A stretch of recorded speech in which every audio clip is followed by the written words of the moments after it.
It's the pandemic that has given rise to an epidemic among American workers. Following months of stress, often working from remote locations during the COVID crisis, almost 48 million workers have voluntarily left their jobs. The phenomenon known as the Great Resignation currently remains a hallmark of the labor market. We call it the Great Resignation, but I would actually say it's the Great Reckoning.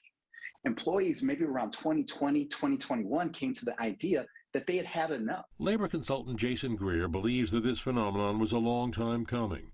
Early in the pandemic, he says the trend was led by younger workers in low-paying industries like retail, food service, and healthcare. Now, he says, the main growth in the quit rates is coming from older, more tenured workers in higher-paid industries like finance and tech. COVID is seen as the primary motivator for the exodus. People were faced with their own mortality. And in asking those bigger questions, the biggest question was, do I want to spend the rest of my life working, or do I want to spend the rest of my life actually enjoying my life? It was family that prompted Amber Rashon to give up a 17-year marketing career, quitting her managerial job last year. I was juggling the many demands of a career as well as the demands and the joys of raising 3 young children. And the pandemic made me realize that I really wanted to spend more time at home with my kids. A Pew Research poll indicates that Amber is among 48% of respondents who said they quit for the same reason. The majority, 63% of workers who bolted from their jobs last year, said they left because the pay was too low. Just as many felt there was no opportunity for advancement. 57% felt disrespect at work, and 43% were simply dissatisfied with benefits. My mental health suffered, my physical health suffered. For 7 years, Jean Madison was director of recruitment at a nonprofit. The pandemic played a huge part in me leaving just due to the overall stress from having to manage a team's work as well as their personal lives in a way that I was not prepared to do.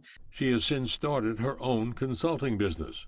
Many of those quitting are heading to greener pastures with higher paying jobs. Employees are recognizing how important they are to the economic strength or the economic weakness of our country. You can't have a company if you don't have employees. Some companies are trying to lure back employees who quit or were part of a layoff, like Nicole Simonides, who has since started her own marketing company. It was very difficult for me to say no because I did love my job, but I just feel like I'm in a great place right now. With more than 11 million job openings just a few months ago, employers are pleading for workers to join their companies.